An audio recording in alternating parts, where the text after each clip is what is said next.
Hello everyone, welcome to our YouTube channel. Hope you're having a great day, morning, evening, afternoon, or wherever you are. If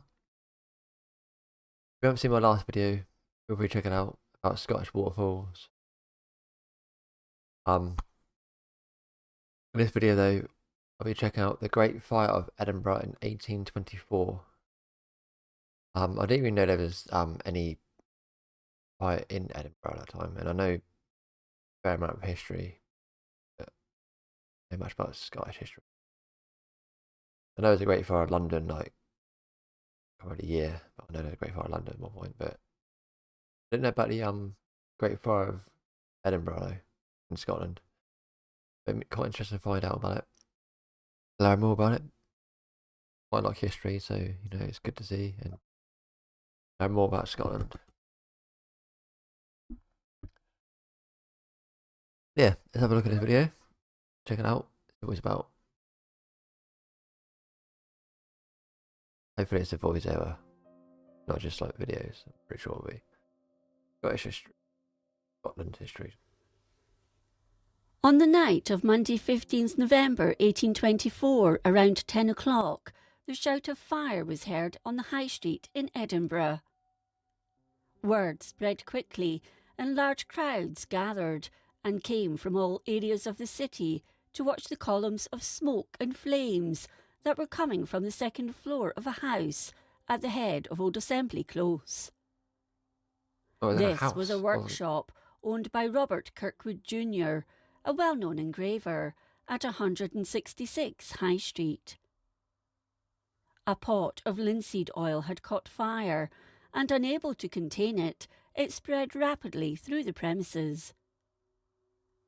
The fire service, under Fire Master James Braidwood, was in its infancy, but engines came quickly, although it was another hour before they were able to tackle the blaze, as they found it difficult to find a water supply. In that day and age, By that time, the whole building was alight, with the upper floors of the tenement, including 6 stories forming the east part of a row of buildings, ablaze. Nice view, that. A lie.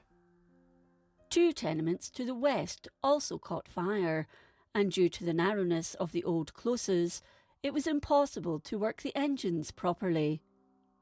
I guess it's still quite narrow. At this point, it was feared that the Edinburgh Courant Office would be next, and it was.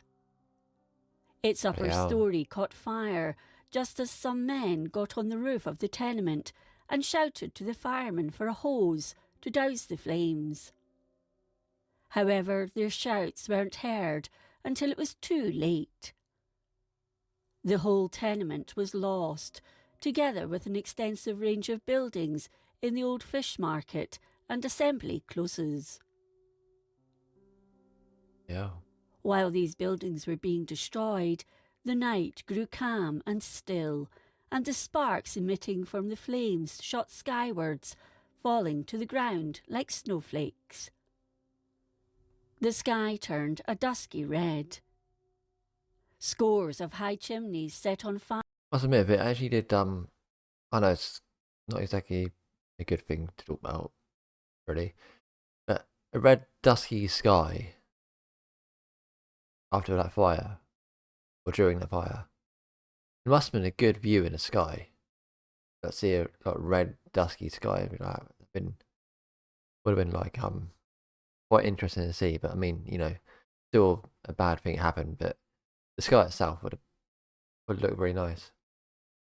But terrible, like out of 5. I mean, obviously, I'm guessing it got started by an accident, right? I mean, I don't know if it was actually an accident because it said about it was done by linseed, but I don't know if it's done by accident or I guess she's saying a video. Fire by the falling sparks compounded the disaster. The Tron church was completely surrounded by these falling embers. At around 1 o'clock in the morning of the 16th, news of the fire was given to a house directly opposite, causing more fear and alarm that it would jump across the street. Meanwhile, the weather had changed. The wind had picked up and rain fell, but due to the heat, it was the wind that won, fanning the flames. Yeah. The problem that wind By kind of 5 takes over. o'clock, the fire had proceeded so far down in the building occupied by the Courant Office that the upper part of the front fell inwards with a crash, driving the flames into the middle of the street.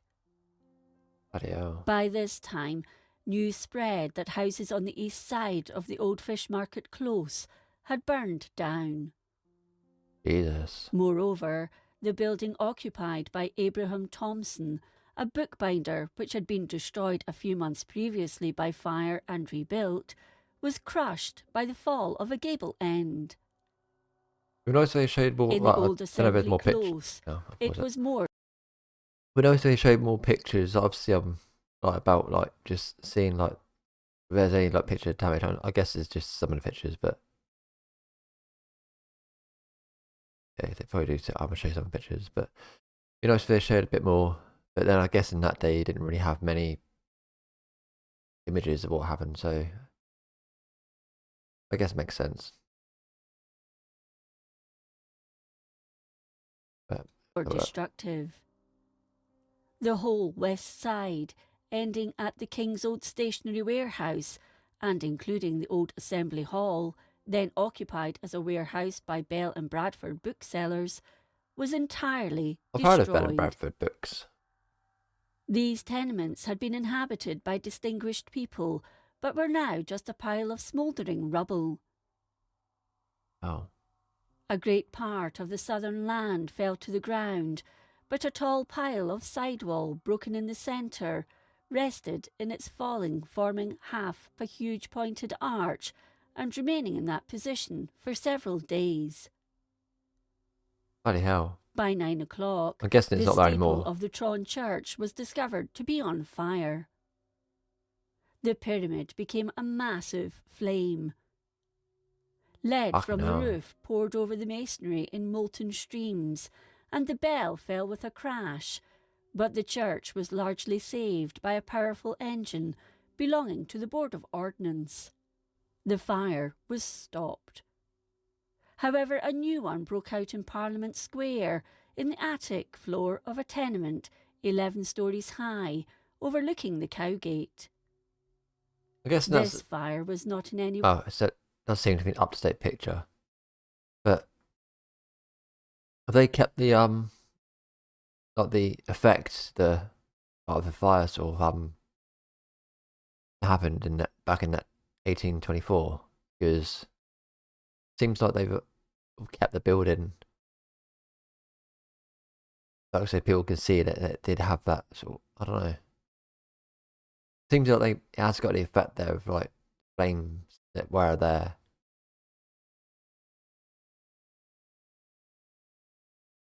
I don't know if that's actually just up to like more modernized and they've just added it there to give it effect that there's history there. I don't know.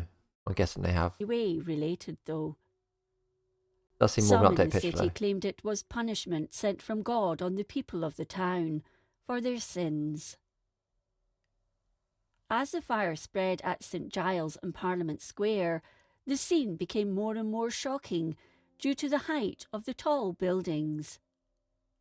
All efforts were directed to saving Parliament House and the law courts, and by 5 on the Wednesday morning, the scene is said to have been unspeakably terrific. Huge columns of flames shot into the Wait, sky. did you say unspeakably terrific? I guess she said I'm pretty sure she said horrific, but I swear she said terrific. Unspeakably terrific.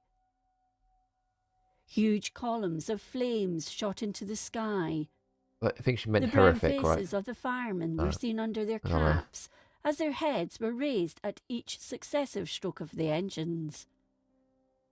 Even the water looked like a stream of liquid fire. That bit of a building there. Liquid fire, that sounds kind of. Wait, what? Water looked like a stream of liquid fire. Oh, yeah, like lava. Yeah. But I just realised what I meant to say. But that looks like the way it's actually unstructured there, it looks like a sort of a really sort of dark gothic building with the red there, and I'm guessing that's the church he's talking about, right? Be wrong. It looks kind Er, of gothic in that picture. The county hall at one time appeared to be lit up like a palace, and the steeple of St Giles was said to have reared itself amid the bright flames, like a spectre awakened to behold the fall and ruins of the devoted city. Bloody hell. Among those present that night were the Lord President Charles Hope of Granton, the Lord Justice Clerk David Boyle of Shuleton, the Lord Advocate Sir William Ray of St Catherine's, the Solicitor General John Hope, George Cranston, the Dean of Faculty, and Henry Coburn, later Lord Coburn. I know I'm not talking about that, The Lord but who's Adam Smith? I've never heard of who Adam Smith is. He doesn't mention it. Let me know in the comments who this guy is. Kind of curious. Advocate worked for some time on one of the engines, plying the central tenement at the head of the old assembly close with water, the first building he'd seen alight. On the Wednesday morning, although showers of sleet and hail fell, the fire continued to rage in Conn's Close, where burning embers had landed. On the High Street, 4 tenements of 6 stories high were destroyed, as well as the basements of these houses. Bloody hell. In Conn's Close, 2 timbered historic lands were also destroyed, and in Old Assembly Close, 4 houses of 7 What I can see of the stories pictures high looks terrible. were destroyed. Massive fire. I know it's a great In fire, but Borthwick's damn. Close, 6 tenements, and in Old Fish Market Close, 4 tenements of 6 stories each were burned to the ground. Damn. Down as far as the Cowgate, all that could be seen were heaps of blackened ruins, with gaping windows and piles of smoking rubbish. Oh. In Parliament Square, 4 double tenements of from between 7 to 11 stories were also destroyed, and the incessant crash of falling walls made the surrounding area dangerous. Among other places of interest destroyed here was the shop of John Kay, a caricaturist. During Thursday, the authorities were occupied in the difficult task of examining the ruined buildings in Parliament Square. I guess a lot of those buildings These are still being there. of colossal height and badly damaged, threatened the destruction of everything within their locality. One 11-story building was in such a dangerous condition that it was proposed to bring it down with cannon.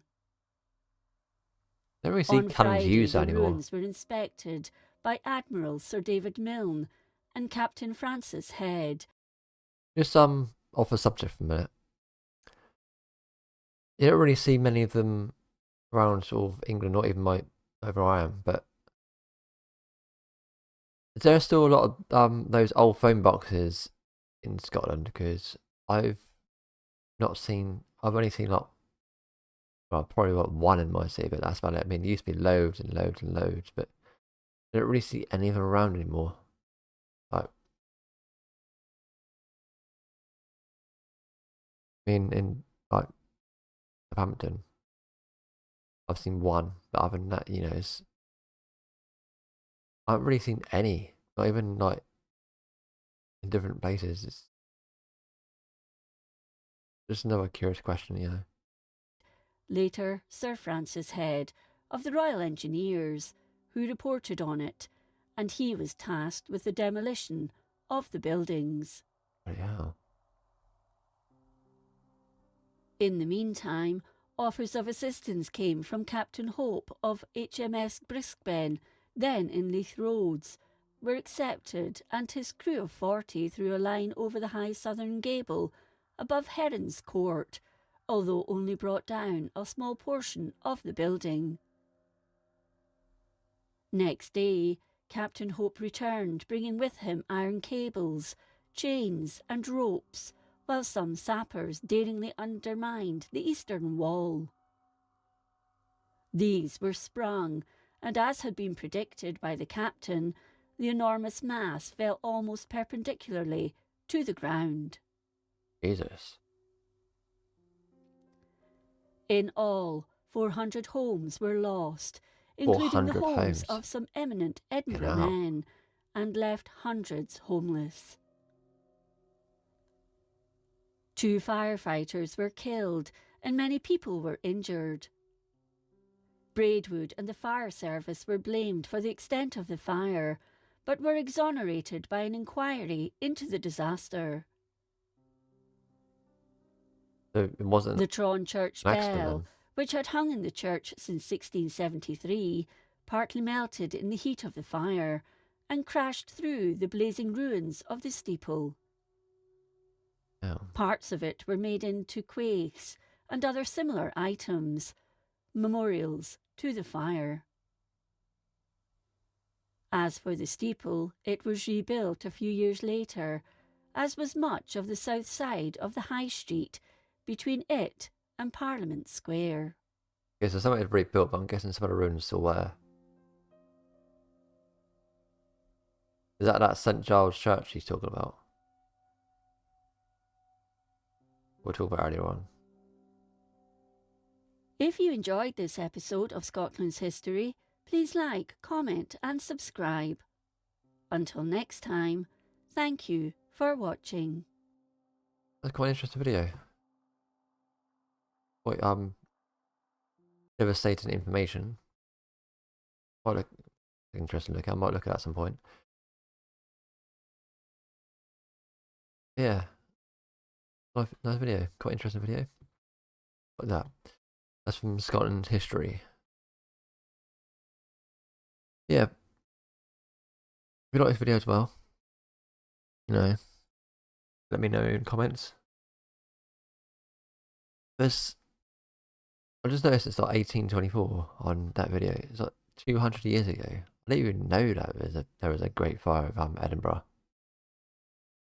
Especially over 200 years ago. It's quite a long time. I usually know quite a few things about history, but I just didn't know about that. I didn't even know about that suggested video. It says that the Edinburgh disaster, which I might look at some point. But yeah, if you like this video as well, make sure you smash that subscribe button, hit the notification bell, and give me a like. And I will see you next video. But until then, hope you all have a good week. I'll try and, if I can, post a few more videos here and there. I'm a bit more, just like, things getting hard for me right now. Just trying to cope with other stuff. But until then, I will see you next time. So take care and see you all soon. Bye.